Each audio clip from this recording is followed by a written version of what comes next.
from in that you were studying medicine, and was there a particular point in time while you were studying medicine that alarm bells went off and things didn't seem right?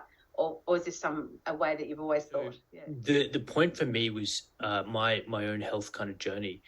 And I had, for those who might have listened to a couple of my podcasts, I had bad acne in my early 20s, just eating a pretty standard Australian type diet. Not a lot of junk food, but lots of things like, Nutri-Grain bars and up and goes before cycling, just the standard kind of grain-based foods that everyone's told is a great idea to be eating, Milo, all this kind of thing.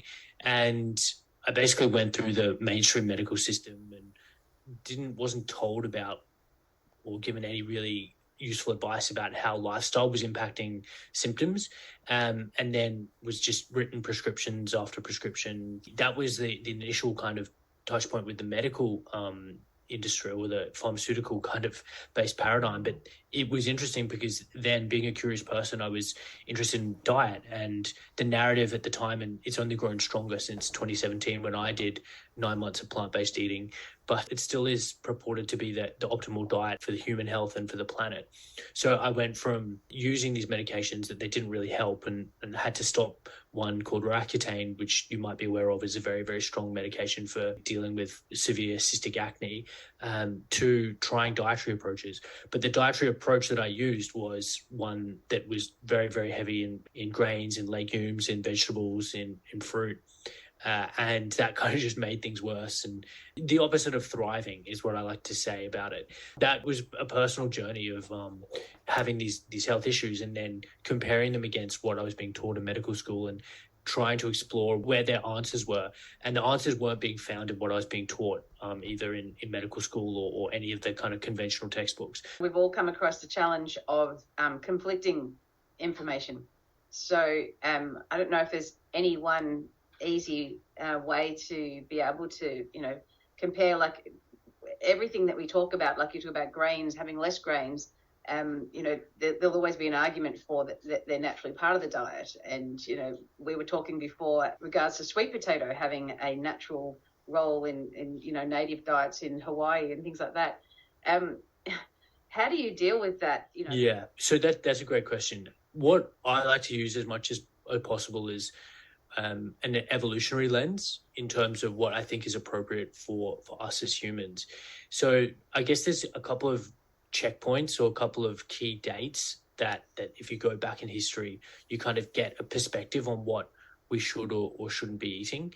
Human evolution, the precursors to where we were tree-dwelling primates, at least 1.5 million years ago, began eating meat. And the process of evolution developing our current form has been one of eating meat. And just very strong paleoanthropological evidence of humans during various periods of time relying quite heavily on almost an exclusive animal-based diet. And that was between around 50 to 60,000 years ago.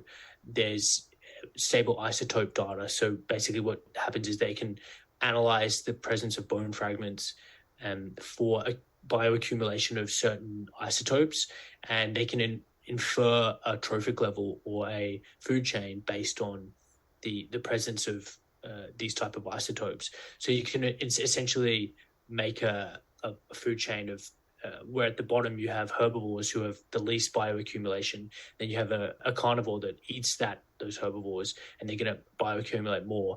And there was periods of time in the Pleistocene era where Homo erectus, the version prior to us with Homo sapiens, were eating an exclusively animal-based diet.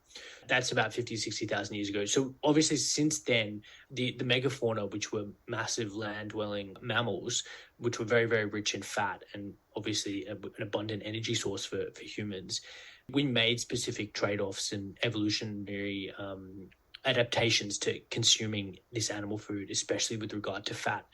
And we traded off the size of our large bowel, our colon, for a larger small intestine, which allowed us to grow a bigger brain. And the purpose of that was to essentially absorb the fatty acids directly from animal meat rather than fermenting plant matter as gorillas and other kind of herbivorous animals do in their large bowel. So that was around 56,000 years ago that we were those hypercarnivores. And then probably around 20 to 15,000 years ago, we hunted all the megafauna to extinction. So the way I think about that then is we lost a very, very abundant source of fat. When we aren't burning fat, we need another form of energy. So we can ingest dietary fat or dietary carbohydrates.